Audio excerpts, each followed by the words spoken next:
இந்த கொஸ்டினில் 0, 2, 24, 252 இந்த கேப் வந்து ரொம்ப இன்க்ரீஸ் ஆகிட்டே போகுதுங்களா? இப்போ கேப் இன்க்ரீஸ் ஆகிட்டே போனால் என்னென்னா பவர் இருக்குது அப்படின்னு நம்மளுக்கு அர்த்தங்களா? இந்த நம்பர் எப்படி வந்துன்னு பார்க்கலாங்க. ஃபஸ்ட்டு நம்பர் அப்போது 1/1 - 1ன்னா 0 வருங்களா? அதுக்கடுத்து 2/2 - 2 அப்போ எவ்வளோ வருங்க? 4 - 2 2 வரும். நெக்ஸ்ட்டு 3/3 - 3 27 - 3 24 வருங்களா? அப்போது அடுத்த நம்பரு 4/4 வருங்களா? அதுக்கு அடுத்த நம்பர் 5/5. அப்போ இந்த கேப்பில் இருக்க நம்பர் என்ன வருங்க? 6/6 - 6ன்னு வருங்களா?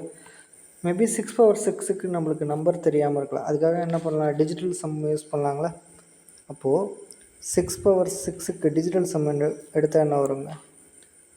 6 ஸ்கொயர் ஹோல் பவர் க்யூப்னு எழுதலாமா?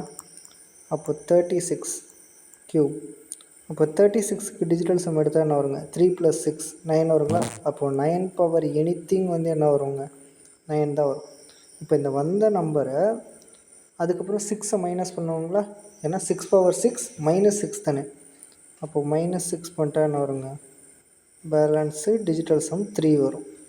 இப்போ எந்த ஆப்ஷனில் டிஜிட்டல் சம் 3 வருதுன்னு செக் பண்ணி பாருங்கள். ஃபஸ்ட் ஆப்ஷன் பாருங்கள். 4 2 6 6 4 10 10 5 15 டிஜிட்டல் சம் என்ன வருது? 5 + 1 6. ஸோ ஏ ஆப்ஷன் வராது. செகண்ட் ஆப்ஷன் பாருங்கள். 4 6 10 10 6 16 16 5 21 21 கூட்டினா என்ன வருங்க? 3 வருதுங்களா? ஸோ நம்மளுக்கான ஆப்ஷன் பி தான். Okay, thank you.